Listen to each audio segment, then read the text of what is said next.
learn to do that Sorry, I anymore. had a technical Yeah. glitch. I saw in your comments that someone asked if I thought I shared this over to my page, but apparently I had to click go live. So I just now did that. Jeff, now we got to start all over, man. Yeah. Well, she's watching over here too. So I think too, like that I think I want to stay on that topic for a minute because Gabrielle, her team is all family based. Mm.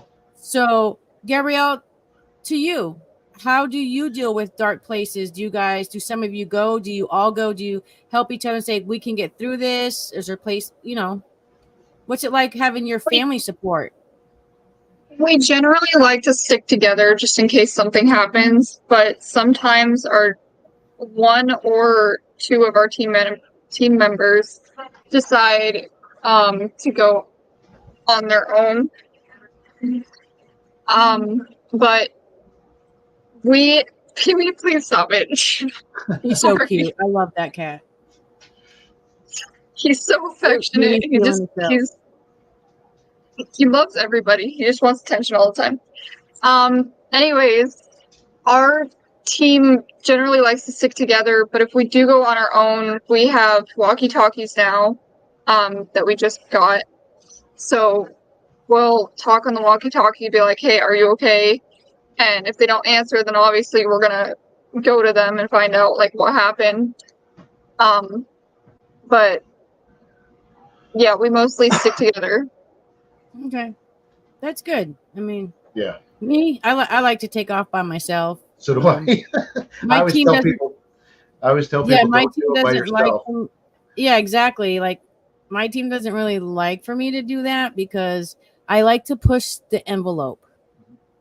I provoke to a certain point, not in a disrespectful manner, but I'm here. I'm looking for you. Where are you? You're wasting my time. Like, and they get a little nervous. So they're like, no, where she goes, we're going just in case. And I'm like, I am fine. Yep. Plus, I like to. One reason I do it is like, let's say people are doing a session in a bedroom of the house or location or whatever. I like to wander around and see if there's anything else that they're stirring up, going on somewhere else in the house or building or whatever. So, a lot of times I'll just walk around real quiet or go stand in a different room or stand out in the hallway or something like that. So. And this is funny. Usually, this is what's funny too. Like when we do residential cases, we separate more than we do probably when we do public investigations. So that's kind of funny too, because you would think we would probably more residential we would stick together, but usually not. Yeah, I mean, you could be like at a mass murderer's house and then you go to the bathroom and get killed. Like, what are you thinking, Dana? Yeah, but we usually, and I guess probably too, because he's doing a lot more of like the making sure that things like they're checking to make sure there's not checking the house out, doing readings, checking the readings with the meters, just make sure if there's any power surges anywhere, and they're doing all that. And where I'm actually getting a read for the land, the ground, the surroundings, and doing that. So I think, and that's why we kind of separate a little bit, but usually it is funny because usually in public, when we go public, I don't want to be by myself usually.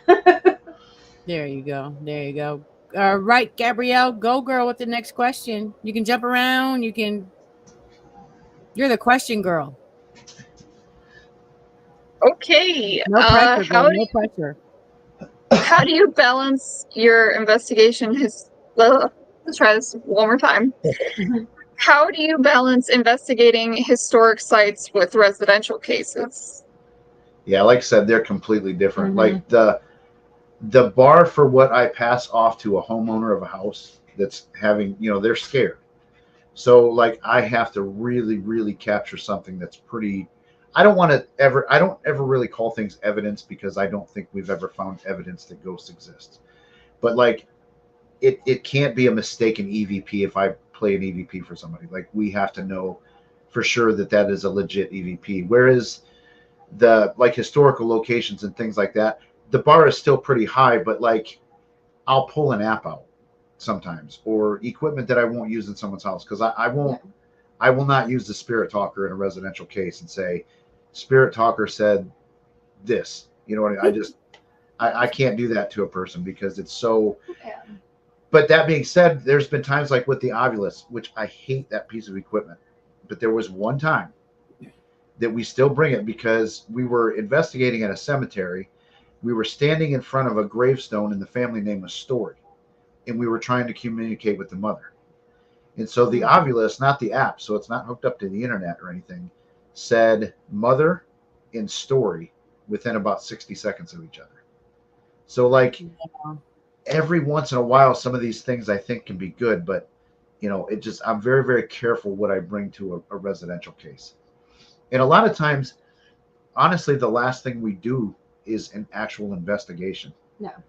In a residential place. If we can solve it and teach them how to take their house back and all that stuff without putting cameras up and stuff like that in there, then we try and do it that route first, because it's not fair for us to go into your house, stir up a bunch of shit, and then go home. You know what I mean? So, and a lot with residential, there's a lot more research we have to do with residential cases than when we have to do historical. Historical, it's all out there for you. Residential cases, there's so much stuff you have to do, and that even preparing though, because you have to make sure. And there's like multiple like steps before we even go. Like we're talking to them for like maybe weeks or months before we even step close to even saying, okay, we want you to fill out this questionnaire. it gets personal. We basically, with residentials, they got to gain. They really have to get to know us, so they gain our trust, knowing that we're not going to do anything to harm them, and we're actually going to, really, we're trying to assist them, but they also need to be very open with us about the questions that we're asking. We have a questionnaire that, it's a very detailed questionnaire that we do that. And when we do a public one, to me, sometimes public ones are so much more fun because we don't have no pressure. There's no pressure with us. Right. Okay, we need to find out what, especially when it comes to residentials, when it's affecting animals and kids. Yep. It's like we got to find the bot, and so it's very hard because we really have to. You're looking at property, you're looking at people that live there, you're looking at the health of the people in there. Every situation, and anything that happened around in that area. So, it's a lot more detailed. Just even doing the research, it's a lot more tedious than when you just go to a historic site or even a public. When you guys do, and you guys can both answer this because even Gabrielle's done a residential. When you go to someone's house and they say, okay, this is here, this is there, I know my house is haunted, and you find out that it's not, how do you let them down? What do you say to them? That's got to be the hardest part, I think. Yeah. It is. A lot of times, especially when mental health is clearly an issue, those are the hardest ones, because one, we can't diagnose that somebody has schizophrenia or something like that. I can't tell somebody that, but we'll suggest that, like, I'll take it to a point, well, we can't move forward until you get a full mental and physical evaluation. And sometimes it's just that they are taking two medications that are contradicting each other. And we've had that happen. That there was a case that if this person, she got upset and we never went back because she didn't want us back, but it was the combination of medication she was taking was probably the issue of why she was having things happen or thinking things were happening, because of the two medications she was taking. Her symptoms or her claims were little known side effects of some of the medications that she was on. And so, like, and then too, I tell people this a lot too. And her, before she fired us, like, she gave me the business, even though I spent 45 minutes on the phone with her explaining, like, I'm not saying your house isn't haunted. No. But I'm saying that until we deal with this and figure out if this is the cause, we can't jump to a haunting, because hauntings are rare. They really are. Like, how many times have you gone out, both of you, and sat in a building for 6 hours and absolutely nothing happened? And that's something. Probably for 7 years I've been in it. Yes. Yeah, and that's something too. A lot of times when it's only one person in the house is being affected, that's when it's a lot of the times we're like, okay, it could be something with medications, it could be something going on. And so we really focus on trying to figure out what's going on with that person if nobody else in the house. And there'll be times that those people in the house are like, well, we believe her that something's going on, but I'm just not, I haven't experienced it. So it's like, so you really, it's a fragile line in a balance. And Yeah. sometimes people are like, F you and get out of Sometimes here. people are happy, And then some people are like, yeah, oh, and then okay, others, yeah, and then they really take it. And once they go through the steps, it's just like, oh, okay, this actually, it makes sense. This And is what happened. and they'll always be able to find a team that will come in and tell them, yeah, that spider web in your Ring camera is a ghost. You know, they'll always find teams like that. So I've been fired before. I mean, but those conversations aren't easy to have with people. Yeah, I think for me, I would be like, okay, you're telling me I don't know what I'm doing. I'd be like, fuck you. Yeah. I'd probably end up in jail because I'd be cussing them out like crazy. But I just, yeah, there's, I mean, I applaud all three of you for doing home investigations. I remember I applied for the Warren Society and they had asked me, had you ever done any home investigations? I'm like, not yet. And after, you know, they didn't accept me, I thought more about it. I was like, yeah, do I really want to get involved in that? That's a little bit too much. That's too much that I just don't want to put on my plate. You know, I don't want to fuck up anyone's day or their house or whatever. And that was a situation too, where honestly, I wish we would have had like a mentor type program. Like we had more people that were members that you could go on investigations with, you know what I mean? And get a residential experience. But if, like you said, though, if you found out that that's probably not your gig, then and I don't know if you know or not, but I did leave the foundation. So Gabrielle's going to be getting into those questions soon. Because when I saw that, I was like, I want to know. I want to know because he does debunking too. Mm-hmm. Yeah. Remind me later too, because there's this. I don't mind helping people and talking to people, and I do have people that hit me up consistently every day. Angelina, I'm trying to learn this. Angelina, how do I do this? And I'm like, first of all, I don't have all the fucking answers, but there's this one guy who is really putting himself in other people's homes in danger. He just started doing this. He thinks he knows everything, and he's walking in these houses with these fucking spirit apps and telling the lady, on the ghost tube, yeah, that's a little boy in your closet. And I just like, I want to call him out so bad. Yeah, like I want to call it out so bad and be like, what are you doing to these people? Like, you don't even know the first thing about a REM pod.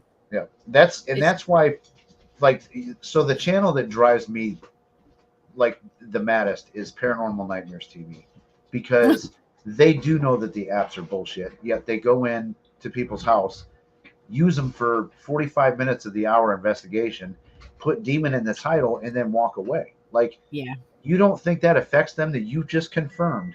Because a lot of them have already been told there's something demonic in their house. Well, then you put it in your title and you just confirmed it for that family.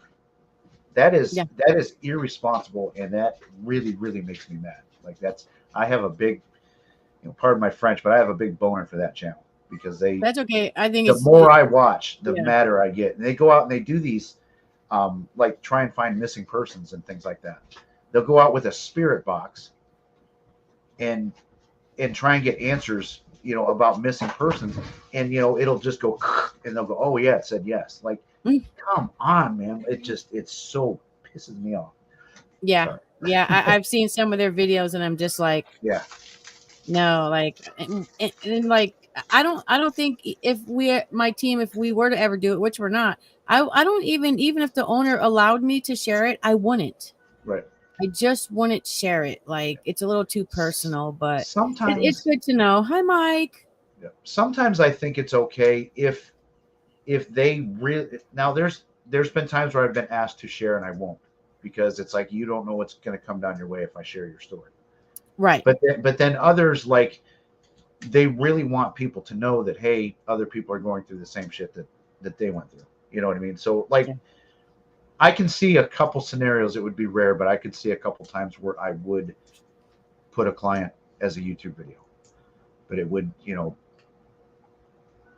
there's been a couple, like, if it served an educational purpose and the client was completely 100% wanting to do it on, but them guys week after week, and I talked to one of their clients that they were supposed to blur him, and they didn't. They left him in there the whole time. Yeah. So it was, they were not supposed to talk about a specific part of the story, and their whole video was based on that one specific point. And here's where I can't go into details because I don't want people to find out who this guy is. But No. you know, Wow. so I have a video on it. I disguised his voice. There's no image of him whatsoever. I didn't even talk about the episode that they were on. And but yeah, that's I started getting calls like that, and it really, really pissed me off. Yeah, I'd be pissed off too. Hey, debunk the junk. Hey, paranormal rooster. Is it rooster or rouster? Hi, everybody. Yeah. All right, Gabrielle, go ahead, girl. You're my question lady. She's got her notebook with her. What led you to join the Warren Legacy Foundation in 2022? See, Jeff, we know everything. We researched. Oh, it's all good. It's really so. We read your bio. So the Warren Legacy Foundation, you guys do know that is not the same thing as Nesper, which is the ones that own Annabelle and List. Okay. So Yes. the Warren Legacy Foundation, I liked their mission. Their mission was to help people not go public. That was their shtick. And I really liked the mission, and I liked a lot of the people that were involved with it. And it started because we interviewed Chris McKinnell and Yeah. Joe Frankie. And so okay. we really got to know them. And so that's how Okay. Chris McKinnell is, the grandson. And then Joe Frankie had worked with Ed and Lorraine. Yeah. And so we got to know them. And then that's when Jeff dove more into Warren than I did. Drove way too deep into the Warren Foundation. So yeah, that's So why did you leave? I've been waiting 54 minutes for this question to come up. I'll give. I found out some things that I wanted I can't say I wanted the management to look at because I was management, but I found some things like, okay, so there was a video by Kenny Biddle where he talks about the Amityville photo, where the ghost boy photo. Yep. That is 1000% Ed and Lorraine's publicist in that picture. That is not a kid. It's not a ghost. Kenny Biddle he could take that case to court and he would win every day of the week with the evidence that he provided.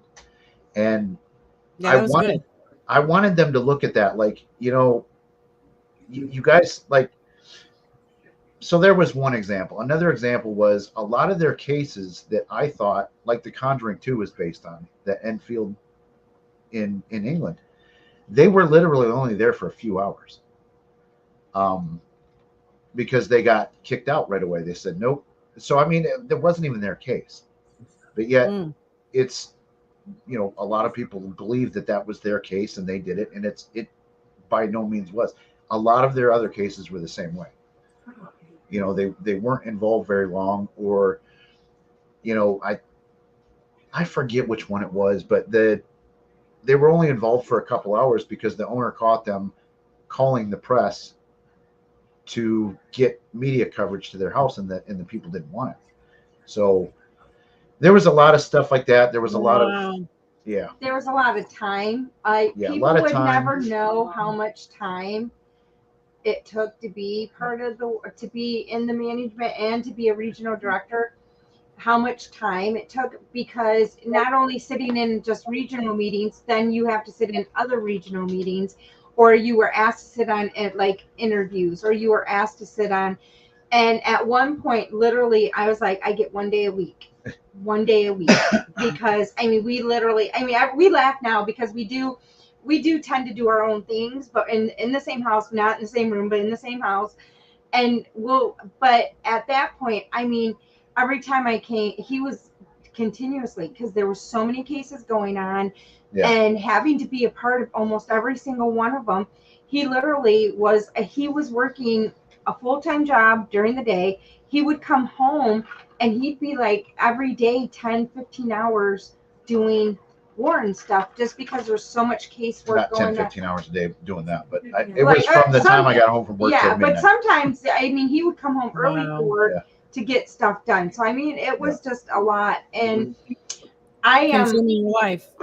It was just and even some of the things I did, I didn't get as involved, but it because basically I kind of started just because this way our whole team was members. So if we got a case, he knew he had a whole team that could go with him. Yeah. So that's how we kind of got involved. And there was myself, our other team member Jerry, and then our friend Carmen. So there was 4 of us in our area that we knew each other well enough. We tried, because that's a big thing when you're doing residentials. You have to trust the people you're going with. Yep. And this way we all trusted each other. And so, but all of us kind of, as we started, things started happening. It was like, okay, I'm like, at one point I just had something happen. I'm like, I'm just stepping away a little bit. And another reason too, and this was a big one, was I started doing the YouTube stuff, and I really, like I said, I've always wanted to, dictate my own fate. And I couldn't be a manager of the Warren Foundation and get into some of the content that's controversial that I've done. You know what I mean? Like, I didn't want people to think that was Warren content, because it wasn't. But then I had some people that didn't like what I was doing on YouTube, so I just said, well, fine, I'll just make it easy, walk away. Because I don't that's want crazy. what to do. do you guys? I'm just gonna ask it. Do you guys think the Warrens were full of shit, or do you guys believe in the Warrens? I really. And if you believe in them, I'm not going to give you no shit. No, I respect that they really made, paranormal stuff like mainstream, but there's a lot of bullshit that happened. I 1000% believe that. There's so many people doing such good, like Truth or Demons podcast. Stevie, I don't know if you know who she is.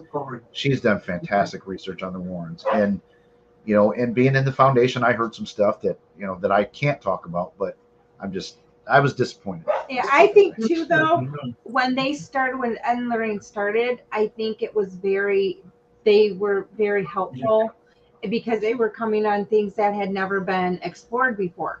But as they became more popular, I think the expectation was there that they needed to produce.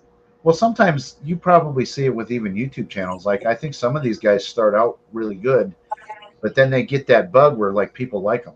You know what I mean? And they're starting to get big views, and they got to keep let going. that fame go to their head, and they start doing stupid things.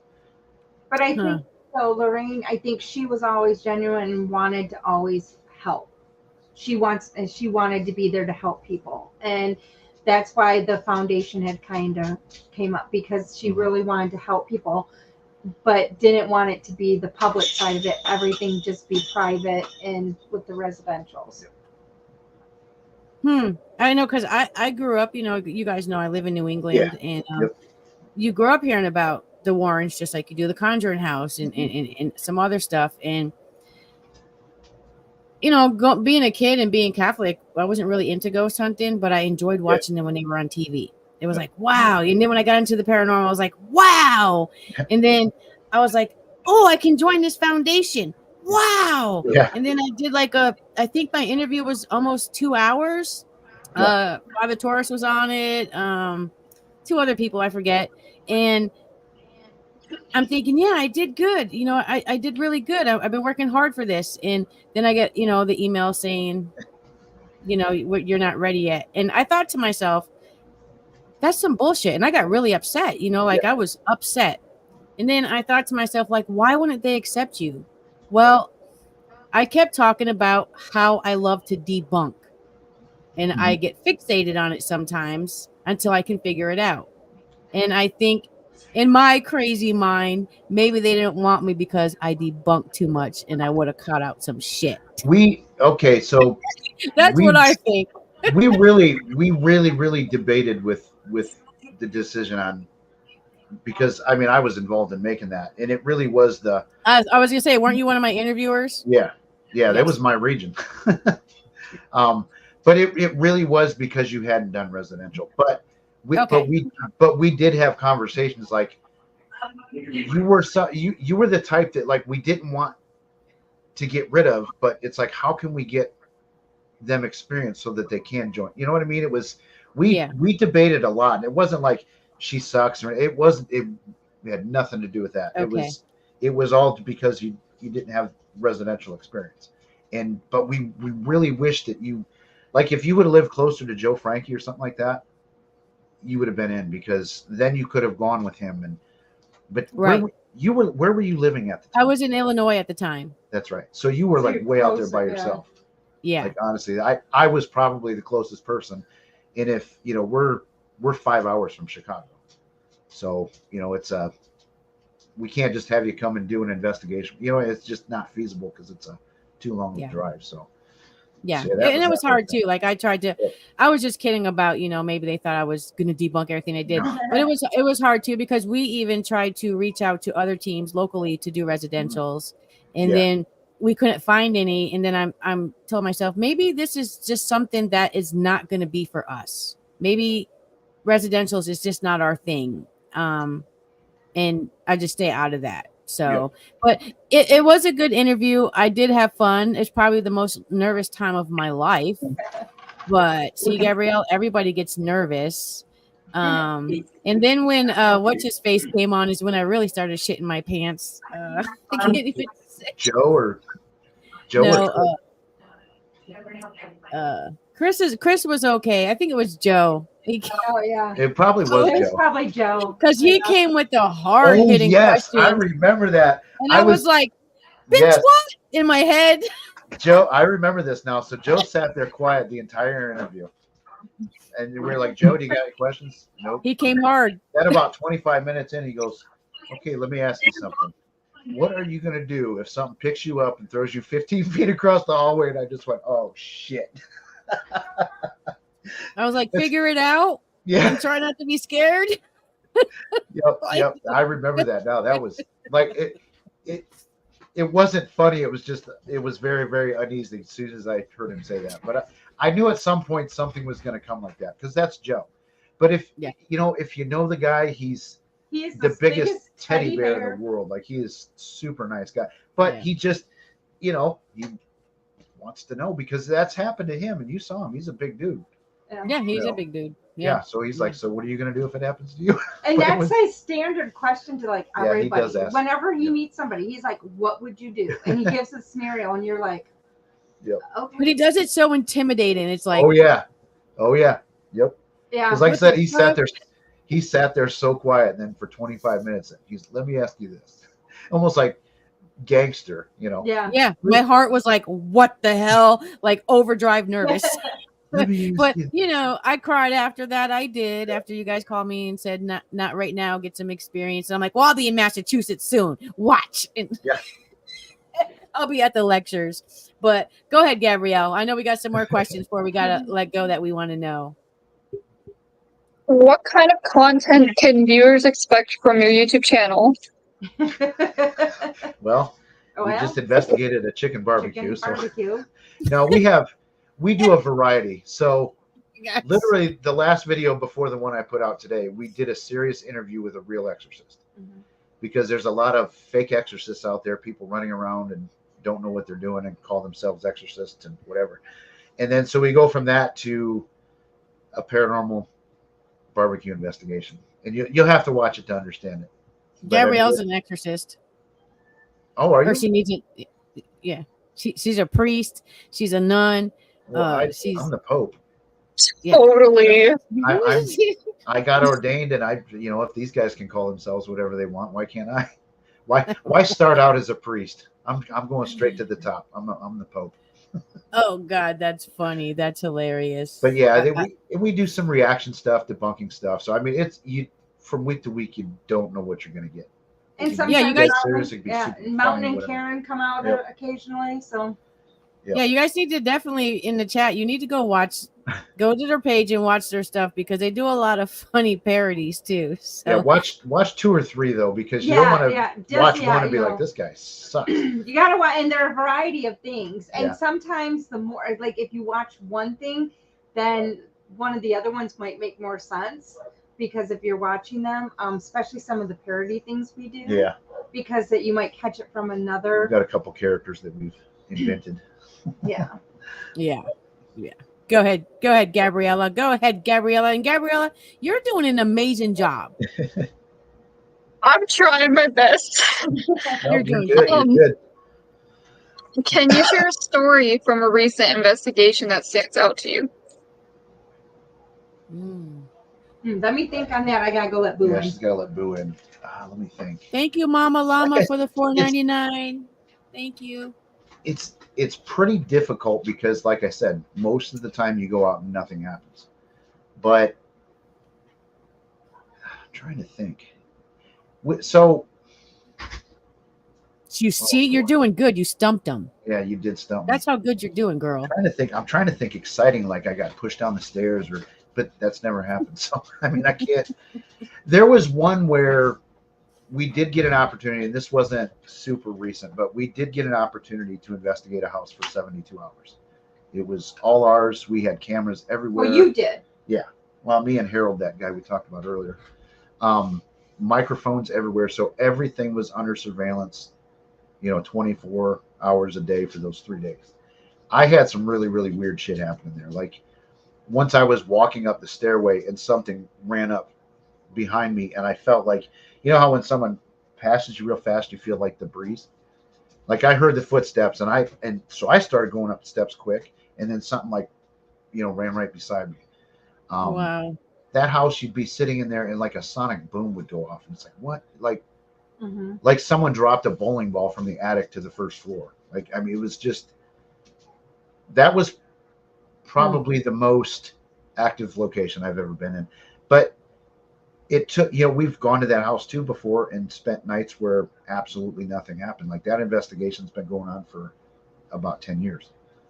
It Wow. fires up for a while. We deal with it, take care of it. And then it goes away for 3-4 years, and then things flare up again. It's weird. So, And I was like, Ruth, the last investigation we did at the school, I had something interesting happen.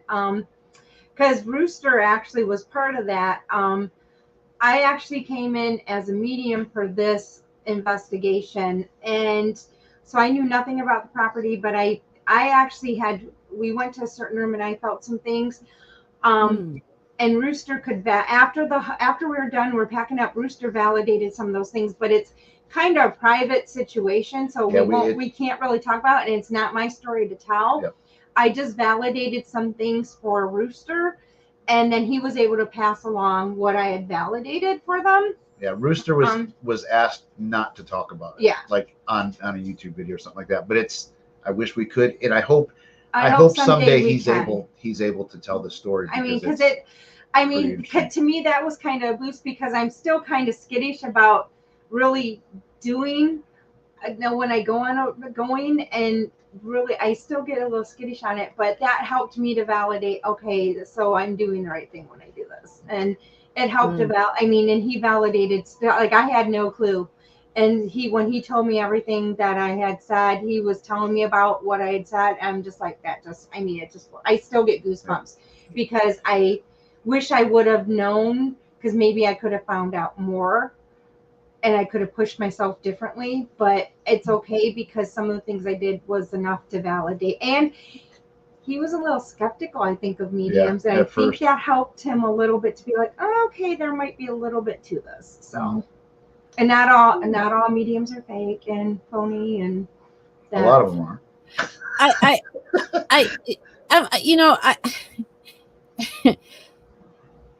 I had a bad experience with a medium that read me when I first got into the paranormal, and it was during a time when I was mourning the death of my grandmother. Yeah, and he was just saying things to me that were coming directly off my YouTube channel. I mean, not my YouTube, Facebook, because it was just very, very fresh. She died. I signed up with Bass Pro, and I left, and I ended up in Ohio. I just had to get away, and he pissed me off so bad that I continue to this day to mourn my grandmother's death. And it's been 7 years. Yeah. And, he said, the biggest thing he said to me was, your grandmother said, let go. Well, there was a picture on my Facebook of me holding my grandmother's hand as she was dying. I didn't know she was dying at the time until the breaths came. And that just pissed me off. Like I felt totally exploited. Like you just played me. You've been staring me down all night long. And that's my experience. I don't believe in mediums, but hopefully someday somebody can change my mind. Hopefully. Yeah. Just like And- with the paranormal, like I still am skeptical of life after death, but I keep trying to see if there is life after death because I want to know what's going to happen to me. Yeah. I want to know, can I go where I want and go sit on that lake in the afterlife and just fish for all of eternity? And when it comes to your grandmother, that time for you to let go, you're going to decide when you're going to let go. Right. It's not going to, and when you can accept to let go. I had an experience with that. My first Reiki session I ever went to, our friend Carmen, it was first time I had went to her. Jeff knew her more than I did, and I just went to her, and she did my first Reiki session with me. She had no information about me, and she actually went to because for me, my right side represents male, left side represents female. She went to my right side, kneeled down, and then she goes, "Who's the boy?" The little boy. And she didn't know I had a son. I lost my son when I was 6 months pregnant. Oh, I'm And sorry. she actually, crazy enough, something kept telling her she needed to kneel. And she goes, "I don't know why, but I keep having to kneel on your right side." And I'm like, "What did you say?" And she goes, "I just feel like I have to keep kneeling." I said, "My son's name was Neil."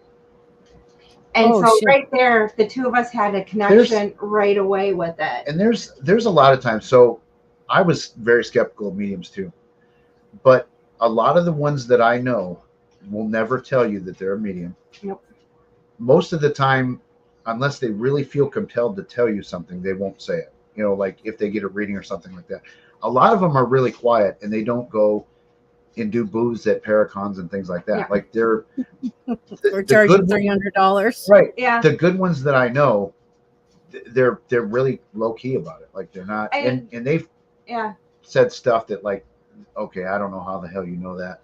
Like you got something I can't. And I mean, because like for me, the only time I really do anything with it is when we're on paranormal investigations. Unless something really comes to me, and usually it's only family that or like very close friends. If something comes to me, and it's like, okay, I just gotta say something, but I normally will not go out of my way to go out to anybody. And like even like our friend Carmen and Adam, which they're both mediums. I mean, the three of us are pretty close, and like, well, sometimes you just get a vibe, and it's like, I mean, you'll just reach out and it's like, "Everything good?" Because you just get a vibe, and it's like, okay. And then we talk and say, "Well, this is what I'm seeing, and I'm feeling," and they're like, "Yeah, well, this is kind of going on." And so, but the three of us have a connection that way. But we also have a really funny experience with a medium that we were at a show, and she went after Jeff to get information to do a reading for me. And I heard her giving her a reading because she said she'd give her one for free. Hey. And I had been talking to her an hour before, talking about the kids and the dogs and all this stuff. And I didn't realize she was fishing for information. You know what I mean? Because we sat next to her for 2 days. Then I hear her doing her reading, and she's telling her all the shit that I just told her, and I'm like, and she doesn't even have. And this was what's funny though. She doesn't have any of it accurate. She has like she had the stuff that I said. She had like the dogs and the kids, like 2 girls and a boy. She tried to fill in stuff, and it was, and none of it was right. And it was just like the weirdest reading ever. And it's funny because I don't let very many people read me, let alone touch me for Reiki. I only have 2 people that can touch me for Reiki. And there's a handful of people I will let do a reading on me. I don't, and I have to, like, when I go, I have to get a good vibe on the person to give me a read. If I don't get a vibe on you, don't touch me, don't come near me, don't even try to read me, because nope, ain't gonna happen. Yeah, I hear that. So you're not the Barnum effect type of medium. No. Like I said, I mean, like people when they hear it, they're like, "Wait, I'm like, yeah, but I don't." I turn it off a lot. That's kind of so like I said, we've invented a couple characters for some of our videos. Yeah. That's kind of what Karen, the Midwest medium, is. She is the worst cold reading medium that you'll ever encounter, like stereotypical stuff. Like, and she's I'm picking up on a J or a C. You know, like she does all the stereotypical medium stuff. Yeah, I think which is totally not what I do. We illustrate the absurd by being absurd sometimes. I mean, if I'm going to come up with a name, I am going to tell you a name. I'm not going to tell you a letter, and it's not usually ironic. Okay, this is fine because I'll tell this. So Side-Eye guy, he's another one that's not too fond of mediums. The And Grim it's- Reaper.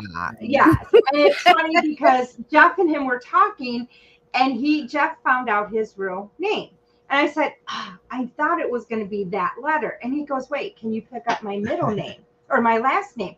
And I'm like, well, there's an S in it, and he goes, where's it at? And I said, it's not the front and it's not the back, it's in the middle. And he just kind of was like, So, which it is, the S is in his middle. And he goes, what else are you picking? I'm like, and I couldn't pick up anything else, but it was just, and so he's like, okay. Yeah. So, What's Gabrielle's middle name? My middle name is Paige. No, don't. Hang on, it's coming to me. It's Paige. I'm sorry. Wait, I think it starts with a P. Yeah, and ends. Gabrielle with an fell H. asleep. Oh, Never mind that. What's my middle name? I don't think I've ever put that on Facebook. I'm seeing a C, like Catherine. Oh, that's gross. Yeah. And that's another thing too. About I'm just not trying to put you on the spot. Yeah. I'm just playing around. It's Yeah. Lynn. So everyone out there who's doxing me right now, it's Lynn, Lynn. Holy shit, I'm getting shit. doxed like crazy. You guys wouldn't believe it, but it's funny. Well, All you're right, both- Gabrielle, you got another question for them before we take some questions. If anyone in the audience has questions, start putting them in now, because we're gonna ask them a few more closing questions, and then we're gonna take questions from you guys. So get those questions in there, and Gabrielle's gonna finish up with a couple more questions, and she's doing great. especially with the whole Page thing. Yeah. That was Yeah, you're. I can't believe I did that. It's okay, girl. I won't make a video on that or nothing. Sure. You guys should do a one of those funny things on that. Skip the whole time the same part.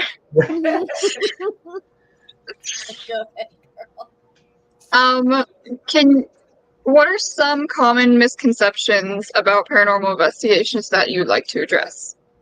Oh God, I have a boatload. Spirit apps, don't use them. Like I said, I use them, I guess, to debunk them, if that makes sense. But there could be that one time where it gives you a very specific answer to a specific question. Like we went to a school recently, and me and Josh pulled out the Spirit Talker app, put two of them side by side to do an experiment. In theory, they should both say the same things, right? Because it says it messes with the whatever in your phone, and so they should have spit out the same words. Not one time did it say the same thing. So, apps, cat balls, not a fan of. See, I like the cat balls, but I could give two shits about the lights. I want something to push the shit out of that cat ball. Yep. Pick it up and throw it at me. Yep. That's what I want. And Hurry up and let the batteries die. another big one too for me is the SLS cameras. I mean, Kenny Biddle has a.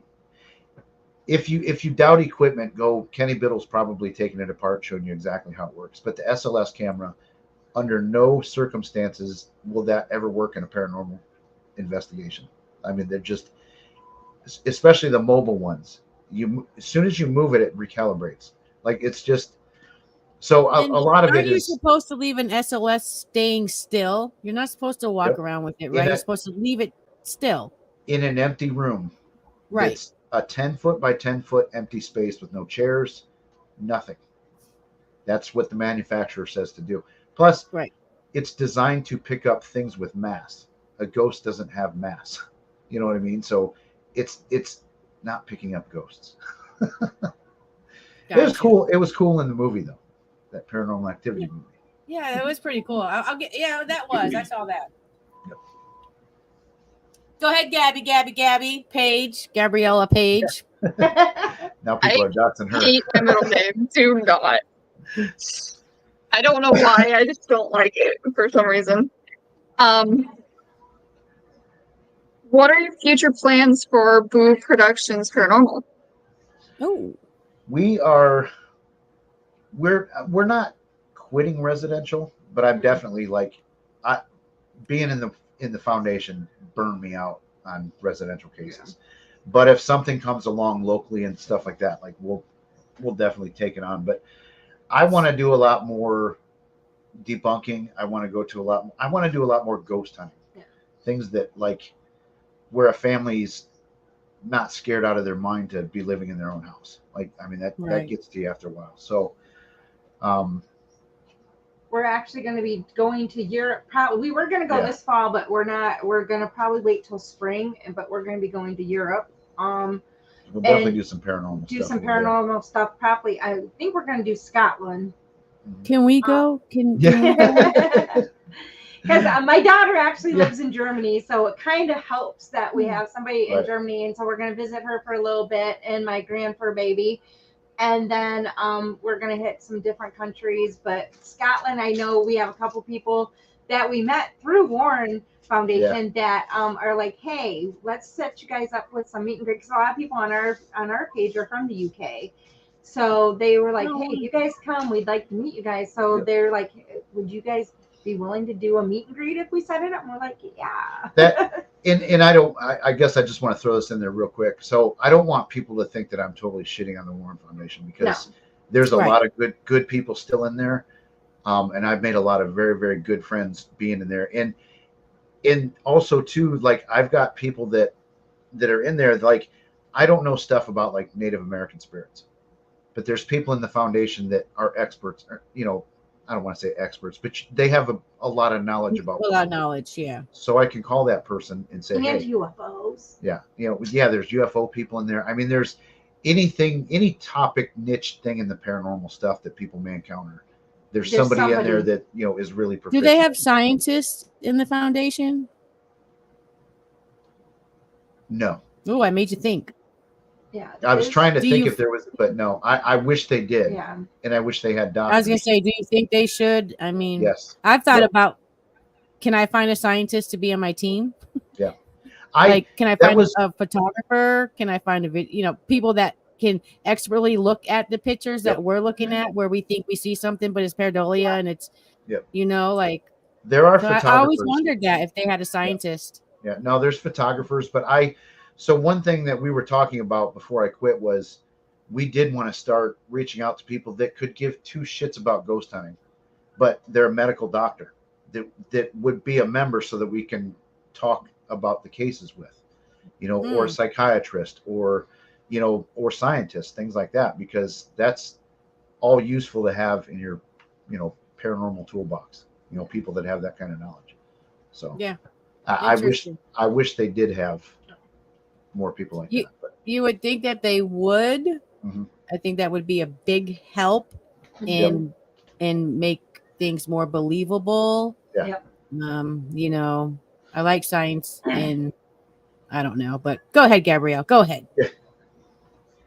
What advice would you give to someone interested in sharing their own paranormal investigation team? Starting, not sharing. Like I said early on, find a mentor, find somebody that's done it for a long, long time, and try and work with them. Don't watch TV, don't watch YouTube, and think that that's the way to do it. I should Come on, Twin Paranormal. They know what the fuck they're doing. Y'all need to go learn from Twin Paranormal. Well, I mean, I was their third brother, Mountain. So, there you go. See. But I mean, there are good channels out there, but unfortunately, people when they look to start a paranormal team, they find Twin Paranormal. They find the big ones and the goofy ones, and they think that's how it's done. So, but yeah, I would say get a mentor somebody you can physically go out with and learn how to do it. But also, when you're doing that, you need to find so you have a variety of members. So you want people that are skeptical. You want people that really believe. You want to have. I mean, we kind of laugh because we're pretty. I mean, you want to have somebody that can really can do really good research. You want to have your you can call it a naturalist or a medium or somebody that has abilities. You want to have as much variety as you can, because then you can explore so many different things and you have more options when you're investigating. So that way you can, and then you have different views as well. Yeah, we have, Jerry on our team is very, very, very skeptical.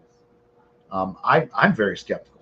And Like, Me it's too. funny because Yeah. I used to not be, That's and important. I am really skeptical Yep. compared to what I used to be. Yeah, I think it's important to be skeptical because I Yep. think you're going to try harder to Mhm. try to find was that paranormal, which is going to make you debunk better and debunk deeper and really get into it. You know, I know when I first started, it was like, oh, Yeah. but Yep.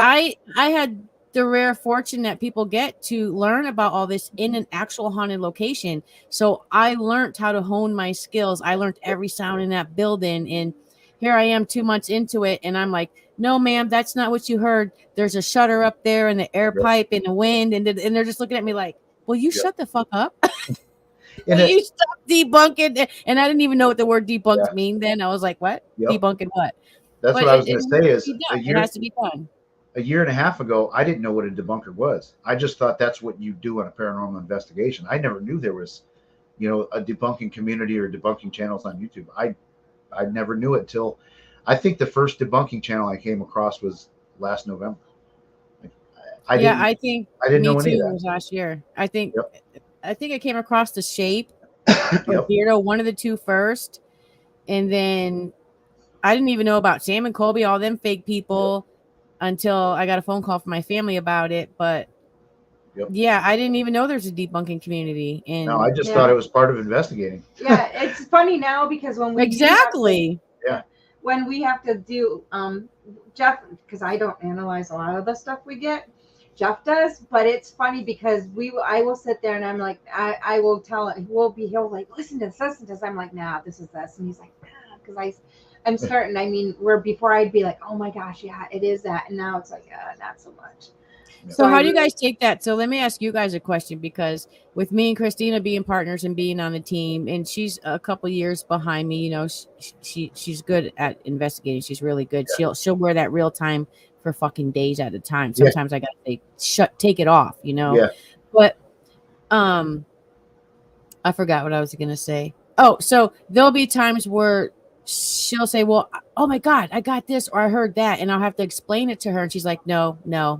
Just because you're the team lead doesn't mean you know what you're talking about. Do you? And that's when I just say, okay, eventually you're going to figure it out, and that's what I did. I kind of like walked away, let her do what she was doing. And now she's learning to debunk. And I thought to myself, it took me 2 years to figure out the debunking and to stay on top of that. So how do you, it's a hard thing to deal with. And I think that's the really biggest hard thing to deal with when you have a partner or a family member on the team. Well, To say, no, that's not what you thought you saw or heard. Let me explain it to you. And then they're still not listening. Yeah. Yeah. Well, what we have an advantage that we have a pretty big pool of people to run it by. So like if I come across something that I think is an EVP, I play it to Dana and she's like, no, it's not. No, it's not. I don't hear that, whatever. And it's like, I totally hear it. I don't know how you don't, but let's take it to these people and see what they say. We don't tell them what we think we hear or anything like that. So if 5 out of 6 people say, yeah, dude, I hear that voice and I hear this is what it says, and you all agree it says the same thing, then, but then because we all hear on different frequencies, like we have different sweet spots in our hearing. Because there'll be times she'll come up with stuff. It's like, I don't hear that at all. Like you know what I mean? Like, so, and it's not just us, it's everybody else. So, you gotta get 5-6 people. Yeah. And we do that. We sometimes ship out our evidence. There was one time we were at a abandoned military hospital, and we trespassed, but it seemed like everybody did. And Christina kept saying, we're on the second floor, and she kept saying, I hear a woman moaning. I hear her, and I'm like, no, me and Justin don't hear it. What are you? It's the wind coming in from the windows. You don't hear it. And we knew nothing about this place. Well, once we put up our first video, soldiers who trained there started hitting us up. Captains, generals, men from the Tuscany air, the flyers and stuff. Yeah. And saying, so what your friend is saying about hearing the moaning that you're not hearing, where she is standing is where pregnant women's rooms were, and they would have their babies in there, and their husbands weren't allowed. So I'm like, I've never had a baby. Justin obviously has never had a baby. Christina has had a baby. So was she picking up on the women who were there who weren't allowed to have their husband there when they're having a baby. And that's when I was like, wow, that's when I realized we got to send stuff out when we disagree, and it works perfectly. Yeah. Yep. And it's From now funny. on, I'm just going to send everything to Kenny Biddle. Yeah. Yeah. And he'll tell you no. So I just sent him something from Candyland, and I says, I got some of the debunk figured out, but I can't figure out what's going on. And he broke it down, and I was like, damn, I should have known that. And that's something when you do investigate too. Sometimes there might be somebody that has a connection that doesn't realize they have a connection to that building or the ground or something. Yeah. And they may have, everybody has the capability to have abilities. It's just how you go about maintaining them or keeping them and nurturing them. And Right. but so that could have been a very big part because she actually had a connection because she is a mom, so that she would have that connection. I mean, we had. I remember feeling bad, like, oh my god, I told you it was probably the wind. Me and Justin didn't believe you, and I learned a valuable lesson that day. Yeah. We actually went to we investigated at the Spaghetti Warehouse here in Toledo, and at one point I felt like I was just being swarmed by children. And then we learned after we did the investigation, we learned that was the called the tenderloin. No, okay, we didn't learn that it was confirmed, but it was in there was a district in the 1900s, early 1900s in Toledo. It was called the Tenderloin District, where basically the cops said, y'all can do whatever the fuck you want here. So prostitution, gambling, drinking, all that stuff. So there was a lot of whorehouses, and we were suspecting, or a theory is that maybe that building was big enough that maybe that's where the children were kept, because with prostitution. Oh, I thought you were going to say Dana was a whore. No, she was relating. No, just kidding. No, I definitely wouldn't say that. I get in trouble. So I mean, we're curious if maybe that was part of why maybe there were children's spirits up there, because maybe that's where they kept them. And because I was up there with our friend Joe and our friend Harold, so I was the only female up there. And so, and it was just like, it was crazy that there were so many kids. And so when we brought it back to, because I was probably the only mom kind of figure up there. And that's why they felt more secure to come and hang out with me than the two guys. So. And it is, there's a lot to be said too. In YouTube videos, you cannot always prove personal experiences. You know what I mean? But there is something to be said about personal experiences. Like we've had one. It's not right for me to tell her that she didn't feel the presence of kids up in that area with her. I didn't personally experience it, but I wasn't up there. So, so I mean, but then we can't go on YouTube and say we were dealing with kid spirits and this, and we can't go on there and say that that's what was going on, because we don't know. Yeah, it's weird because when she was hearing the moaning, she had the real time on, because that's just she'll never take it off. And we listened back to the recorder and it's not there. Yeah. But she insisted on hearing it every single time. Yeah. And then when they started telling us the history and what happened there, we were like, holy shit. And me and Justin were kind of like, why didn't anything happen to us? Well, we actually investigated a place where we caught a voice behind Jeff. Yeah. And Jeff heard it, and 5 of us all heard it real time and caught it on recorders and on video. Wow. Yeah, it came up like right behind me and said, hear us. And I didn't freak out, thank God.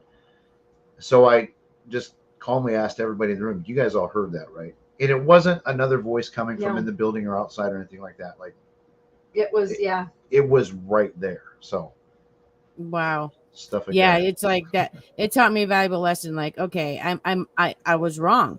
I was wrong. Like, hey, Christina, come here. Look what they're saying on Facebook. What you're hearing is legit, because that was the woman's ward where they were having babies, and it was just like wrong and then jealous at the same time. Like, I'm getting angry in here, and you're like hearing mothers moan, and like, it's weird. And some people say like, well, Angelina might have heard something, but the other people didn't hear it. So she's lying because they didn't hear it. Yeah, No, we all have different hearing. Like, and Yep. that's what we do a lot of times too, because we all everybody has a recorder, or there's some kind of audio going on somewhere when we're doing an investigation that we'll just say mark, or if like we know Yeah. somebody was like you took a step and you heard a creaky board. I mean, we call it out, so that Yep. helps too, because then you can go back, especially when we have if we have the DVR cameras Yeah. going, we have 8 of them. So then you can go back and look and see at that exact moment if somebody else was doing something somewhere else, and it could have possibly been that. And it helps having all that stuff when you have the time to set it up, because we were in one house and we all heard footsteps. Like it clears, like I would have gone to the client and said, we heard somebody walking in your house. You know, like that's how Wow. confident I was. But I went and I spent hours looking through all the footage, listening to all the recorders that we had scattered throughout the place. It was finally on the last camera that I saw. They had a gas heater that before it kicked on, it would make a noise like about 5 or 6 footsteps. So I caught it doing that and I was like, you know, it was like 5-6 hours of. That's why you got it. I mean, and I'm glad I didn't go to that client who was scared in their house and say, yeah, we heard footsteps. Like, you know, I was able to tell her what that was, which, I have heard that noise before. Yeah. You know what I mean? So it's, sometimes you can calm people down by debunking stuff. That's happened to me. We have the old steam heaters, and Yeah. my grandmother died in this house downstairs. And when it first came on last winter, I was like, Yeah. Grandma Sullivan, did you just say something to me? Yeah. And then I heard it again, and I'm like, what the fuck? Yeah. And then I saw the steam coming. I was like, oh, the heat's turning on, because it didn't do the normal bing, bing, bing, bing, bang. It just came on. So Yep. that is very interesting. Gabrielle, you want to ask one more question before we close on out? Make it good. Make it so good they don't know what the fuck to say. I'll say, ask Kenny Biddle. I gotta scroll for this one. Let me see. Ask Kenny Biddle, he says. Gabriella heard screaming coming from the dungeon, and we didn't hear it, but the claims are that you can hear screams in the dungeon. This is the dungeon at the old Cambria County Jail. So before you ask that closing question, let's talk about that. That's interesting. Mm-hmm. So it was the other night. Can you fill them in a little bit on the history of why they were sent to the dungeon, what the dungeon was used for? So if there was really badly behaved prisoners, they would put them in the dungeon, or if they had like mental issues, if they were if there was just something mentally wrong with them, they would put them in the dungeon, and they would abuse them down there, because it's just nothing but soil and cells. Oh wow. But when we were doing our investigation the other night in there live, me and my brother were on the floor, and we were sitting there in front of the one cell that had laser lights going to it. I looked over at my brother. I was like, do you hear that? And he's like, hear what? And I was like, I hear like screaming, like blood curdling screams. He's like, I don't know what you're talking about. I thought it was coming from outside, but then it was like the same tone and the same like pitch and everything. And I was like, that's not coming from outside. That is definitely coming from down in the basement. Mm-hmm. And it was a little freaky. And I was like, I was trying to keep my cool, because I was trying not to cry or like get emotional, because I was like, I understand what was going on down in the dungeon, and that's it's very emotional. Wow. Is it like stone walls down there, or concrete, or cement, or what building materials are used down there? It is stone. It's like all stone down there, but the floor is soil. Okay. So that could, there could be bodies in there for all we know. We're not sure. But a lot of people believe that, like the stone and concrete and things like that can really hold that, play it back almost like a tape recorder. Why it plays it back, no one knows, but like it's a residual thing potentially, or if you don't feel like it was communicating directly with you, it could be just that building playing back a moment in history. Mm-hmm. You know, what is it? The stone tape theory, I think they call it. Yeah. That's crazy. Like, you guys really need to go check out this jail. I haven't been to the jail yet. I think the last people to be there was Project Fear back in 2020, but Oh, okay. just by her mom Diane doing a walkthrough and watching her live feed the other night, I've never been creeped out watching a live feed of a paranormal investigation. What channel And is I that? was creeped out. What channel is that on? What's your channel? You guys have that live video on Lurking Spirits? Mhm. It's on Okay. Lurking Spirits. Yeah, they American had like Spirits? 4,000 people tuning in. It's so beautiful, and it's literally it's a beautiful building. I should have put a picture up of it. I mean, and look at Gabrielle. Someone just asked you a question like they would on a tour, and you answered it. What the fuck are you scared about, girl? Like, your mom's probably sitting on the other side of the house, like, that's my baby, yeah. She's Yeah. watching in that room. I know she is. Tell her to come in here. Mom, come So- here. It's amazing, Come here. like, these guys really got the opportunity of a lifetime Yeah. to have access 24/7 and be trusted with this amazing historic location. Yeah, Wait that till you would guys be- see it. Like, it is freaking beautiful. That's a dream of mine, like to have Yeah. access to a place like that whenever I want to go and Yeah. do experiments and stuff. Well, I know the caretakers over there, so I'm sure I can get you in the back door. You wrote it down. I'm going to look and see where that's at in relation to where we are, because we do want to go to a spot. We want to meet up with Weeping Willow. We're trying to find a place that's in between all of us, and Joe and Dawn and Dawson. We want to meet up with Josh again. I mean, there's so many people out there that you guys that would be cool to meet up somewhere like that. Yeah. You guys need to how far are you from, like, have you guys heard of Rantoul, Illinois? I don't know. In relation Like to next to Chicago, Champaign, where is it? Urbana. Okay. How far from Chicago? It's about 2 hours, but Rantoul is where we found that decommissioned Air Force base. Okay. Mm. And if you guys ever get bored one day, call me up. Yeah. Take a ride over there, and I'll tell you what buildings have access. Okay. And we researched and investigated in that place for a year, and still we really can't determine if it's haunted or not. I mean, there's definitely a residual there, but as far as a bad haunting, Yeah, I think but it's pretty cool. It's abandoned, so I'm sure you'll enjoy yourself. I think when you applied for the foundation, I was looking you up, and I think I stumbled across some of those videos. If I remember right, from the Air Force Base. We did a couple of live feeds from there. Yep. One time we got locked out on a live feed, and so embarrassing. We got locked out on the third floor, and I'm like, "Hey, Justin, I guess we got to call the cops." He's like, "I don't do fucking cops." So we lowered him 2 stories down through a window, Oh my goodness. and he had to come back and let us in. It's all on camera. It's on the old page. Oh my gosh. Because the old page, you can hear me saying, "Give me the camera! Give me the camera! I gotta get Justin." Yeah. Like, the old page you're is bad to the bone with the word TO, right? Yeah, so the old one is with the TO. Yes. Okay.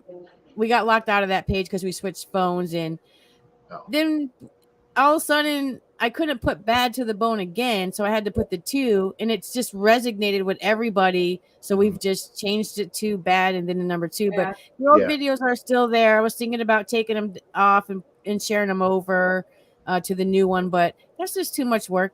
Go check it out. But it's definitely funny. I'm just like, give me the camera. I gotta get Justin, lower himself 2 stories down. Like, but go ahead, Gabrielle. I see you burning with a question, girl.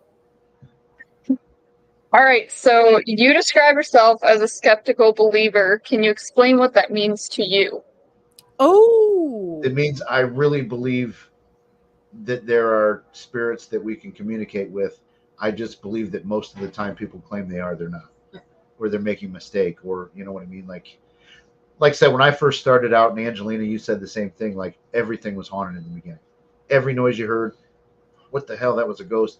But now I'm more like, and especially when I would get questionnaires in, like, from the Warren Foundation, I would read these people's answers and I'm like, okay, I know what this is. I know what that, it's like, I look for what's not haunted first. Mm-hmm. And most of the time, most every claim people make, it's like I said, a lot of people said ring camera videos and, in orb videos. I don't do orb videos at all, ever, because there are a million other things that it could be. Orbs. You see all Yeah. the orbs? Yeah. All the orbs. Yeah, I always they're hold up behind. my can of pledge and say this is ghost repellent. Yeah. But so I guess when you see that stuff, I guess to answer that question specifically, most of what I see isn't paranormal, and I know it's not, but I do believe that there is, spirits out there that we can communicate with. I do believe locations are haunted. But then again, so recently we went to a school with Josh from Paranormal Seekers. We didn't even have a noise to go chase down in that school. But when Jasco went there was an hour of nonstop ghosts everywhere. You know what I mean? And he even got possessed there. So, I mean, it's like, that's what I mean by skeptical believer. Like, I just don't buy into most of what I see. See, Gabrielle, they're saying that was an excellent question. Let's pass that question over to Dana. I want to hear what Dana. Now for me, there's times that like I said before, everything everything was paranormal to me. Every little thing. And as I became more aware of my abilities and more involved in investigations, I became more skeptical about it. And so there are times that, yes, there are things there, but a lot of times there's history there, and it might not be that it's haunting there, but there's history there. So I believe in the connection there's some kind of connection to that place, and they may not be haunting there, but they want to be known, but they're not going to come out just to come out. But I actually don't.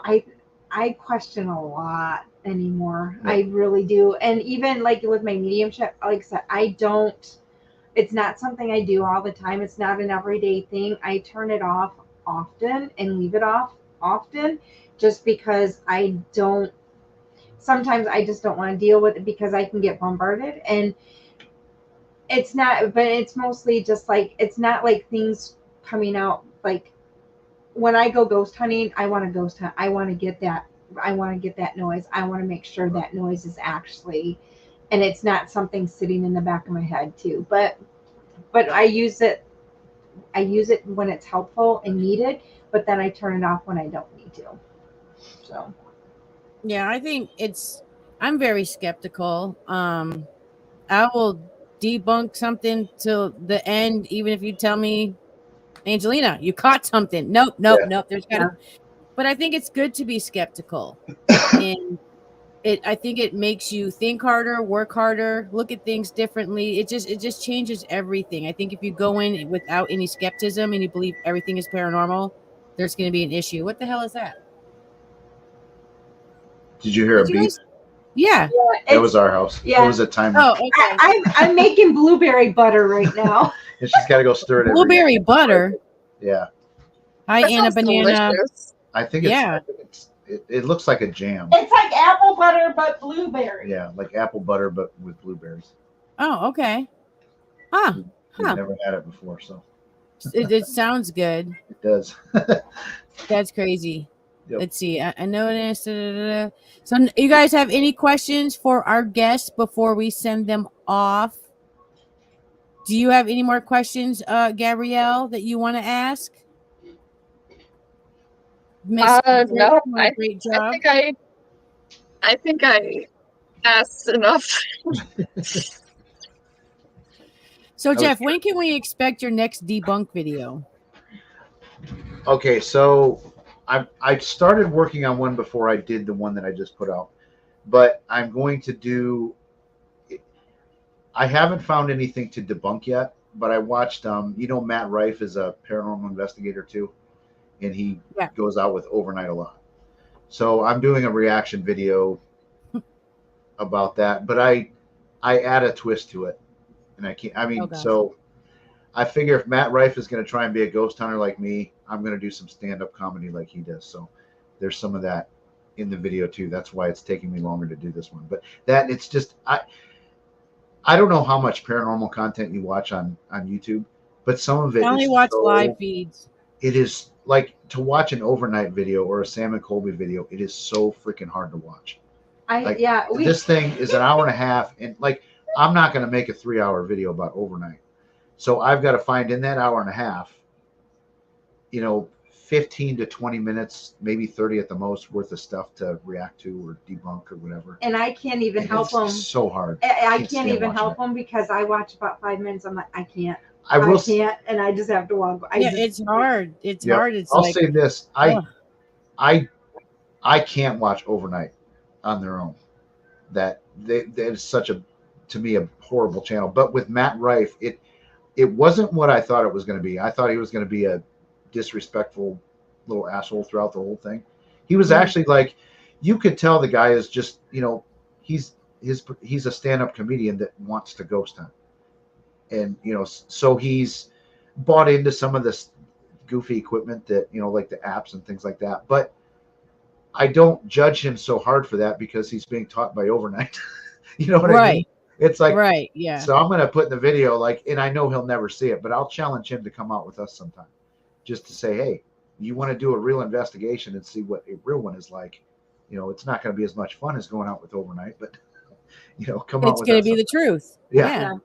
Bring your fishing pole because that's pretty much what it's like sometimes, like I went on and was watching somebody's live feed the other night, I think Rawside Paranormal, and I came across something about Stormy Daniels being a paranormal investigator, but I can't find any videos, just trailers. She probably does them in the nude. I don't know. Ricky Rocket is too. He was what band was he in? He was in Poison or something like that. In Poison, yeah. Yeah. Wow. So he's a paranormal investigator. Yeah, there's a lot of celebrities that dabble in it. I found. I was like shocked. Yeah. But like I said, he was. It didn't make me want to gouge my eyes out watching this. It wasn't horrible. So that's good. I mean, it is very hard to sit there and watch these videos. I mean, you guys probably know how many countless hours I spent on Cody and Satori and down that rabbit hole, and now I'm in The Conjuring, and it's not like easy. And once you think you know something, then something else pops up and you're like, oh, now I got to dig in for that. Like, last night I threw up a video and I didn't really have to do anything for it because I was just playing a portion of a podcast, but it took me fucking forever just to do my little 10-minute goddamn talk because I get ready to say something. Then I'm like, wait a minute, whoa, hold on. Or somebody would text you in the middle of it. And it's like, what the hell? Yeah. So it is hard. And I appreciate everybody who's always telling me, like, Angelina, you do great research. Thank you so much for doing your research. And it's research that needs to be done when you're debunking or you're talking about something or you're trying to find the truth. But I love it. I absolutely love research. I'm a big history dork or a detective. I should have been a journalist. Well, it's funny because one of our skits kind of came out from Jeff did not realize that when he's out here watching these videos, I sometimes am listening and I'm giving my own feedback on what I think about some of the things that they're saying. Yep. That's how Cooking with Dana came out. I was out here watching a video to do a reaction to one day, and I heard her in the other room just, oh, that's such bullshit. She was way harder on these guys than I was. And I'm just like, how can I get a camera in there without her seeing to catch her reactions? Because I was sitting out here laughing. It was hilarious. Yeah. Christina's done the same thing. She's like, what? That's what are they? What the fuck? And I'm like, do you want to watch the rest of the video with me? Yeah. No. Well, it's funny because he usually he has headphones on when he's listening to these, and he didn't have his headphones on. I never realized he had never heard me do that before. He's like, wait, you do this all the time? I'm like, yeah, all the time. When I'm in the kitchen and I hear you do, and I'm like, yeah, I just. We did put you in a video once about that Mark guy that went after Joe and Dawn and said their engagement was fake. My reaction. So to we got some of Dana his, reaction in that. Yeah, see, Dana should be doing. Oh, that some was the reaction. little hands. That's my little hand video. Yeah. And I think Well, we don't did ever one. do a reaction video on Lurking Spirits or Bad to the Bone Paranormal because we will come and react on your ass in person. No, I'm just kidding. We actually this was interesting. So we had a situation 2-3 weeks ago where I was on Raw Side on Laura's show live. Yeah, I watched it. Good show, by the way. And they picked apart a video that I posted. Mm-hmm. And like I didn't get mad. I was like, I've watched this so many times. I don't know why I didn't see that. But I'm questioning the experience that I thought I had that day because of the questions that they asked me on that live. And I didn't. And that was done. That video was done early on. Yeah, but before we even met each other. But I didn't take the video down and hide it and bury it. And I put that live show as a pinned comment. Like, here's more info on this video that I posted that like I'm looking at things a little different now. So yeah. Yeah, no, totally understandable. I saying that all the way. And yeah, you gotta have the earphones on when you're listening to these videos. You know, I did one on Angry Cajun and I'm like, get some real fucking headphones because I've got good noise cancellation headphones and I'm hearing everything that Jason Haas is calling out. How are you not hearing this shit? Yeah. And then he did a video on someone else after that and the same thing. I don't hear nothing. I'm like, this guy's a fucking asshole. He is. Sorry, I swear a lot, guys, but that's just me. But I'm just like, you got to wear those headphones. You know, you got to wear them. So, Gabrielle, any more questions? No. Hi, Karen. No. No more it's questions. It's been great talking to you guys. And Gabrielle's mom, Diane, said you guys are welcome to the jail anytime. They would love to have you. Oh, yeah, we're gonna look. Karen says hello, panel. Yeah, you guys better go. Yeah. You better go. Or I'm gonna kick your ass. I don't want to fight. Jesus. Me either. I'm too old. I can't even lift my leg 2 inches without it hurting. This my day job, I'm a contractor, and this job that I'm doing right now is exploiting my age. Like I'm really noticing how freaking old I am. So no, you guys have been a blast. It's been nice, and I thank you for coming on. I've been wanting to talk to you guys for a while because it's been a couple of years since I've talked to you, Jeff. I think it was back in maybe 2022 that we did the interview. So probably, it's been a little bit. So where Joe scared the crap out of you. Yeah. He did. I mean, he just kind of sat there. It looked like he was sitting there with his feet up on a desk or something. Like, let me ask you something, bitch. My heart what are you gonna do? Yeah, my heart was pitter patter, and my girlfriend can tell you after you guys interviewed me, I'm like, I didn't get it. I don't think I got it. I don't think they like me. Oh my God, that was so long. I was so nervous the whole time. Like, and like I said, it wasn't a didn't like you thing or anything like that. It was just we were internally having conversations about, because we had a lot of bad members in the foundation at that point that were there before I was involved in this and that. But like the theory is, if we got a case in Indiana, we wanted an Indiana team to go investigate. That's the whole theory behind the foundation. But I didn't have anybody in my region that I could send down a case because they were all so inexperienced. So we were really, really looking for, residential. Yeah. I take it as a blessing, as this is things happen. I'm a firm believer in God. Everybody knows that I don't do anything crystals or stuff. It's just me and God. And for me, it was God saying, this is just not the thing for you, or maybe the thing I don't want you to do, because I did get permission to get into the paranormal from a Catholic priest and a nun. That's how serious my religion is to me. Yeah. Even though I swear like a sailor, it is what it is. But yeah, I mean, it made me a stronger person. I'll tell you what, that interview made me a really stronger person. It made me strong. I don't think I've ever been intimidated by anybody but Joe in my whole entire life. I'm dead serious. I will remember that interview till the day I die. After I die, I'll probably haunt him when he dies. And he'll appreciate it. I appreciate it. Yeah, I mean, that was the hardest part about being in the foundation and being as a regional director and a manager, was having to tell good people no. Yeah. I mean, that sucks. There's like, it just sucks. And I had to let a few people go too. Some I didn't mind letting go, but others it was like, it just, I don't like. I could tell. I could feel it in the words that it was something that was like a really hard decision for you guys. So it made me feel good at the end of the day. But Gabriella, are you alive? Yes. Thank you so much for co-hosting tonight. Thanks for You're that. welcome. Thanks for the questions. You stumped me on a few of them. See, you did good. You stumped them on questions. You made 2 new friends. Yeah, we're They'll definitely be going to look up. hopefully- Yeah. We're definitely going to look that jail up and see like how far it is from us because I'm definitely interested. Well, here's a question. Evansville, how close Evansburg. is it? Evansburg.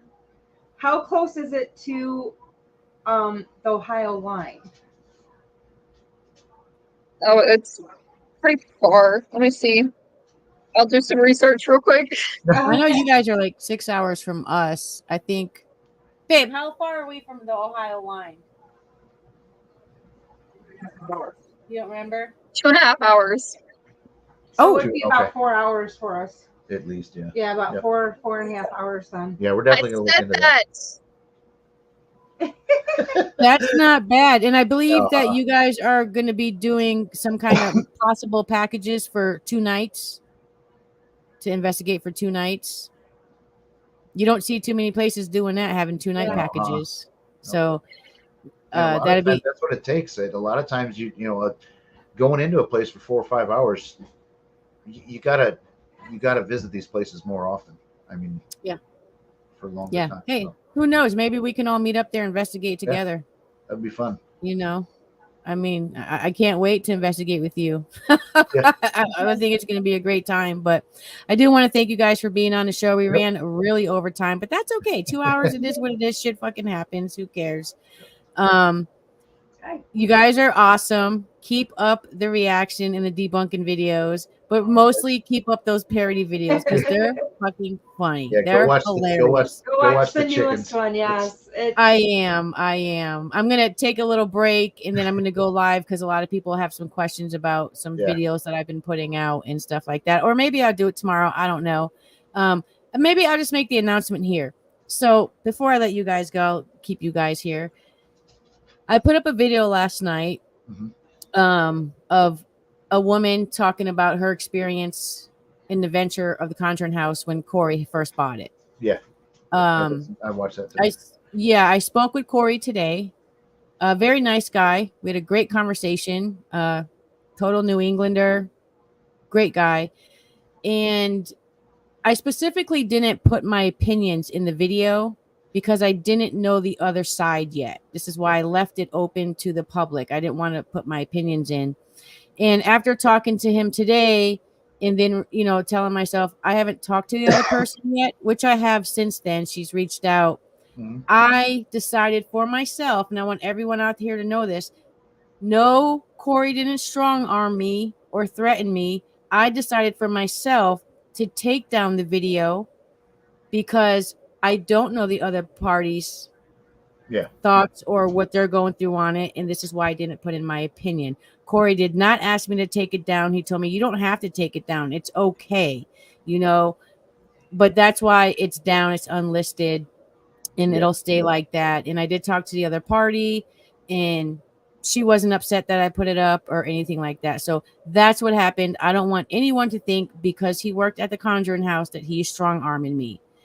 And I also want to make clear too to everybody, because I keep getting hit up about making more Cody and Satori videos. There's no more fucking videos to make. They're not doing anything right now. I am not bothering them because their work situation is separate from their tap-in situation. So my empathy for what they're going through, and I 100% absolutely believe that whole panel. I've seen some shit today that hopefully they're going to put out, but I believe them all. And it's not about me being on a Cody and Satori side. I'm on the side of the right people. I could hate you, but if you're being mistreated, I'm going to stick up for you. So that has nothing to do with me not believing in their method or calling them out on things that don't make sense. So everyone out there, please understand that this is a work situation. No one deserves to work in a volatile, hostile work situation at all, period, point blank. I've got messages from Jacqueline Nunez. I don't care to say her fucking name. Yeah. And she has said a lot of great things about Cody and Satori. So to see the whole flip around like that, Yep. huge red flag. And then to see some text messages that I saw today about things she said, holy fucking shit. Yeah. Holy shit. Abandon ship if you work at the Conjuring House. But that's why I took down that video.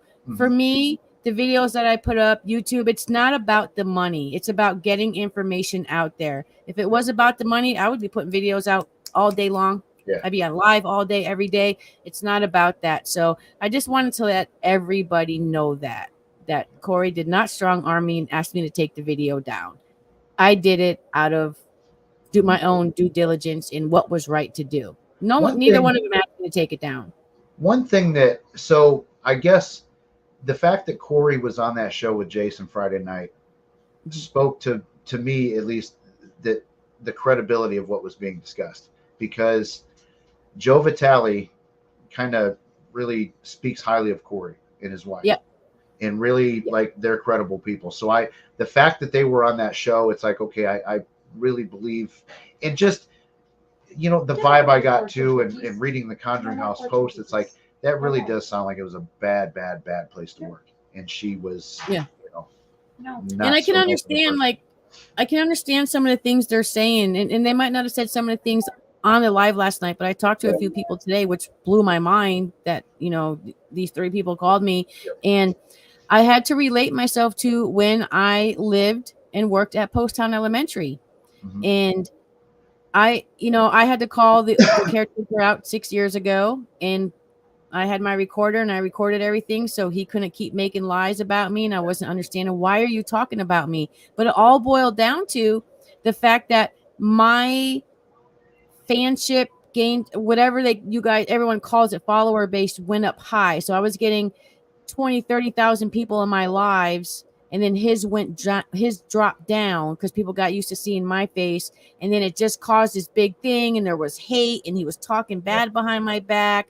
So when you start getting all that money and all that fame is coming your way, and then somebody else comes in and takes it away, I think that's what happened at the Conjuring House. And this is why I can totally understand everything they're going through, because I went through it myself. But I was one person with the caretakers. Nobody stayed. Nobody wanted to stay except for the people they have now that are fake. But I want everyone to know, it doesn't mean that I believe in Cody and Satori's tapping method. It just means that it has nothing to do with it. It's their job. No one deserves to be treated like shit at their job or anywhere. And that's where my stance is. And I really believe that none of them wanted to leave that house. Like, I really got the feeling that all of them love that property and love that house. But you can only put up so much. Gabrielle, you've done some videos on Cody and Satori and the Conjuring House. What did you think about that? With Jason Hawes the other day. What did you think about the live feed with Jason Hawes? I'm sorry, my internet cut out for like 2 seconds. I don't know what you said. What did you think about the panel that was live? Did you watch Jason Hawes when he had the Conjuring House panel on there? I haven't got to see that yet. Okay. Gabrielle's a busy girl. They're currently cleaning up a jail.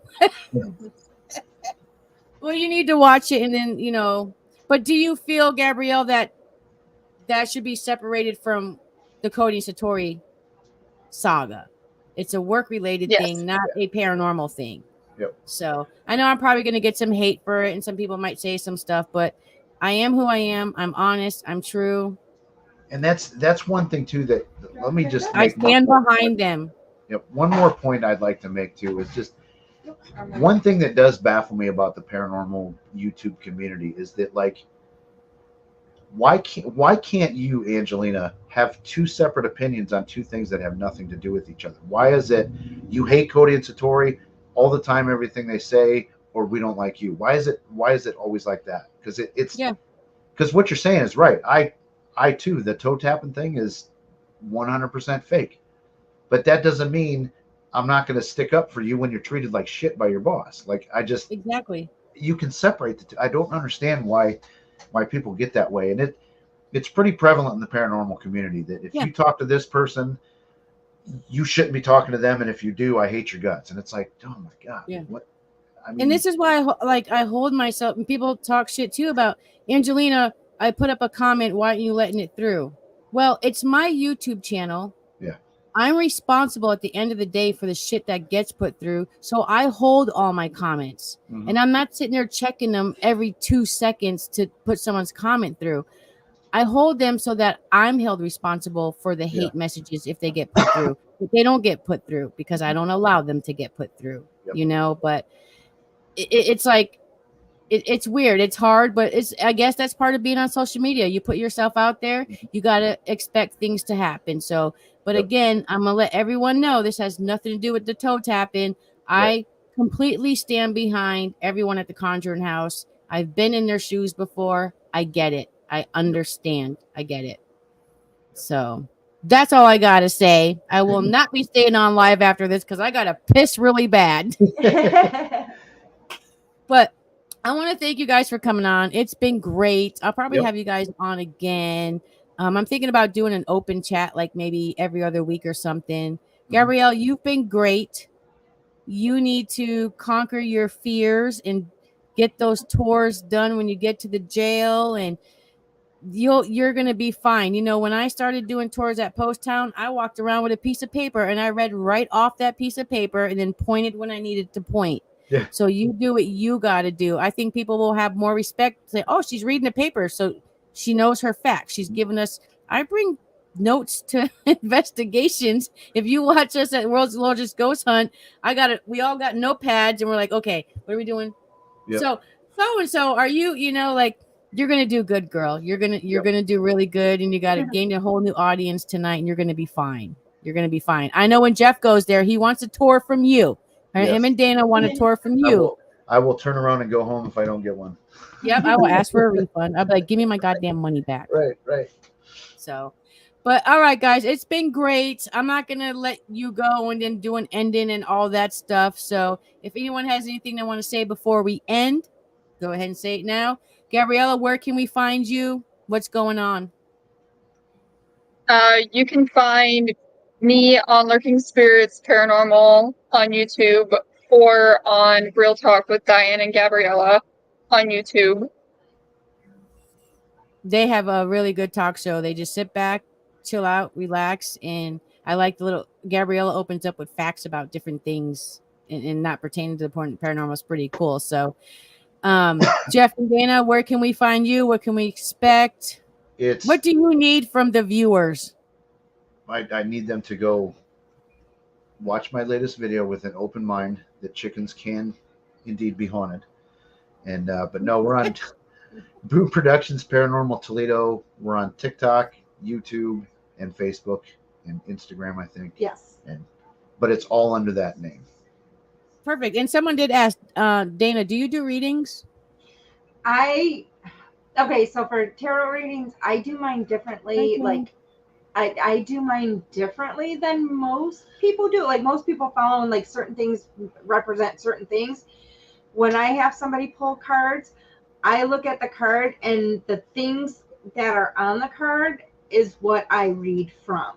So, like, say a card has like 3 birds, or like say, and they're 3 different colors. So it could mean that that's 3 different things going on, and it could mean something with like travel, flight, it just whatever comes to me. So I read mine a little bit differently than most people that do the readings. A lot of my stuff goes on what comes right then and there. It's not like, and usually, like I said, usually it's what comes to me is what I will go for. It's not like I just, I research people and pull whatever. It's what comes. I mean, one time I actually have somebody, because I usually would never do any readings for people at work. And this one lady, it was her birthday, and she was really down. And she was like, could you just, and she was, after the fact, I found out her brother had passed away on her birthday, like a couple years before she even started working there, before I even knew who she was. And so I said, okay, I'll do a reading for you after work once everybody's gone. And I actually sat there and I said, all day, all I keep seeing is you and a little boy sitting on a curb eating red popsicles. And she started bawling. And she goes, well, my brother and I used to go get red popsicles, the bomb popsicles from the ice cream truck and sit on the curb and eat them. And it was like, okay. Wow. And so it's just, that's how my readings come. It's not like it's natural. Whatever, yeah, it's like whatever comes to me is what you're going to get. And then if I have things happen on left side, it's female. If it's right side, it's male. So, but even when it comes to the cards, I don't do like everybody else. I kind of do it my own way, and it works for me. And so that's what I do. Like I have a few decks of cards. Some of this is funny. I have two different kinds of ghost ones, which is kind of funny because of the paranormal. But then I have like I have a hocus pocus set. So, and then I have some that are very more natural. Like one that's with animals, one that's with like florals. So I mean, it's not like, and I mean, you can pull. I mean, if I'm going to do one, it's like, okay, pick which box you want, and then I'll go from there. So cool. So if you guys want Dana to do that for you, all everyone's links are in the description below, guys. So to reach out to anybody that's on the panel tonight, Gabriella, Jeff, Dana, all links are in the description. And guys, please go show everybody some love. Give them a subscribe, a follow. I keep saying follow because TikTok is, that's where and it's a hell of a change. And TikTok's not. I'm trying to get better on TikTok. That's going to be my new focus. Is really working on doing videos on TikTok and doing shorts on TikTok, because we do have another TikTok, but it's all dogs. Oh, it's like all the dogs from daycare. It's actually my TikTok, but it became doing everything with the dogs. So it's all dog based, and so I sometimes forget to click over because I watch a lot of videos on baby goats and baby Highland cows, and so I don't want that on the Boo one, so I'm always watching from my page, and then I always forget to go to the Boo page. So it's like, but I'm trying to focus more on doing stuff on the Boo page now, and trying to share stuff on the Boo from the Boo page to our TikTok stuff. So yeah, TikTok is. I don't want this to come off the wrong way, but I worked my TikTok in really hard, and our team put it heart and soul into it. And we're at, I think, 63 or 64,000 followers. We're at to the point now where they're still watching videos from a year ago, and we really don't have to put much effort into it. Yeah. And I appreciate that from all our TikTokers. And they see that, hey, they're to move over to YouTube, and they're showing us that respect and the love. So, but TikTok is really hard when it comes to posting paranormal videos, because all of a sudden you post one and they say, oh, this is threatening bodily harm, or this is talking about death, or so I kind of had to move away. But I'm learning, like, let me just put little clips up with some music and a device going off, and they like that stuff, but most of our TikTok is like little snippets of what, like, our parody videos or some of our videos. I've seen them. It's like they're just like little snippets of that, and that's about as far as we've gone, just to get people drawn to the YouTube and to the Facebook. And because we actually had to start from square one, because we lost our Facebook page because I got hacked. And so that's why it's now Boo Productions Paranormal Toledo, because we couldn't get the other name back. So we had to add, we were like, well, we can't change our whole name, because this was like right when we started kicking off on YouTube. It's like, well, we can't change our name now. And so we ended up just adding Toledo to it. And it seems to have worked, because everybody still finds us with the Boo Productions Paranormal. So yeah. Okay, Carl, I hear you. Carl says you say good night. It's daylight now. All right, guys. So I love having you on the show. It's been great, Jeff. It's been nice talking to you again. Yep, good talking Hopefully to you. The next time that we talk to each other, we're going to be face-to-face investigating. So we should be able to get out a lot more this year. Right now, the summer is hot. It is hot here in Massachusetts. We're going through a major heat wave. So thank you, Gabriella. Thank you, guys. And we'll talk soon. So to all our followers and subscribers, or however you call it on YouTube, thank you for all the support. We love you all. Love, peace, and hair grease, my babies. Bye, everybody. See y'all. You guys stay backstage.